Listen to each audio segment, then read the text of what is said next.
ഇനി ഇവനെ പിടിച്ചാൽ കിട്ടില്ല കേട്ടോ. അതേ പുറകുവശത്തുള്ള ഗേറ്റിൽ കൂടെ കയറിയിരിക്കുകയാണ്. അതെ ഇവിടെ പുഴയാണ് കണ്ടോ. രാവിലെ തന്നെ വലയിട്ടിട്ടുണ്ട് കേട്ടോ പുഴയിൽ. കണ്ടോ മീൻ പിടിക്കാൻ ആൾക്കാർ വന്നിട്ടുണ്ട് കണ്ടോ. അവിടെ വലയിട്ടിട്ടുണ്ട്. ഇനി കുറച്ച് ദിവസം കഴിയുമ്പോൾ വലയിൽ ധാരാളം മീനുകളെ കിട്ടും അവർക്ക്. ചിണ്ടൻ നോക്കിയിരിക്കുകയാണ് ഈ ആളെങ്ങനെയാണ് വെള്ളത്തിൽ കൂടി പോണത്, എനിക്ക് ഇറങ്ങാൻ പറ്റില്ലല്ലോ എന്നാണ് അവൻ്റെ വിചാരം. അവൻ ആകാംക്ഷയോടെ നോക്കുകയാണ്. എന്നാൽ ഞാൻ മരത്തിൽ കയറിയേക്കാം, ആ ആൾ വെള്ളത്തിൽ ഇറങ്ങിയെങ്കിൽ ഞാൻ മരത്തിൽ കയറും എന്നും പറഞ്ഞ് അയാളെ വെട്ടിക്കാൻ വേണ്ടി അവൻ മരത്തിൽ കയറുകയാണ് കേട്ടോ. ഇതാ നമ്മുടെ ജൂലിക്കുട്ടി വന്നിട്ടുണ്ട് കേട്ടോ. ജൂലിക്കുട്ടിയുടെ കാര്യം പറയാം. ജൂലി ജൂലി പെട്ടെന്ന് അവൻ പേടിച്ചു കേട്ടോ. അവൻ അറിഞ്ഞില്ല.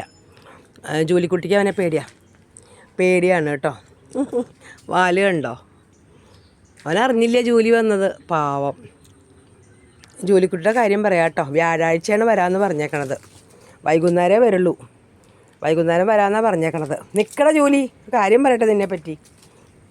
വ്യാഴാഴ്ച വൈകുന്നേരം വരുമ്പോൾ ജൂലിയെ അകത്താക്കണമെന്ന് പറഞ്ഞിട്ടുണ്ട്. ഭാഗ്യമുണ്ടെങ്കിൽ കിട്ടും. ഇവൾക്ക് ഭാഗ്യമുണ്ടെങ്കിൽ അവർ വരണ സമയത്ത് ഇവളിവിടെ ഉണ്ടാവും കേട്ടോ.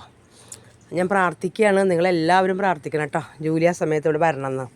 അവർക്ക് മെസ്സേജ് ഇട്ടിട്ടുണ്ടായിരുന്നു അവരെനിക്ക്, വ്യാഴാഴ്ച വൈകുന്നേരം വിളിക്കാമെന്ന് പറഞ്ഞിട്ട്. നമ്മുടെ ചിണ്ടൻ്റെ ഒപ്പം കളിക്കുക കേട്ടോ. ചിണ്ടന് പക്ഷെ പേടിയാണ് കണ്ടോ. ചിണ്ടൻ്റെ വാല് നോക്കൂ കണ്ടോ. ചിണ്ടൻ വലിയ എന്താണ് പേർഷ്യൻ ക്യാറ്റായി.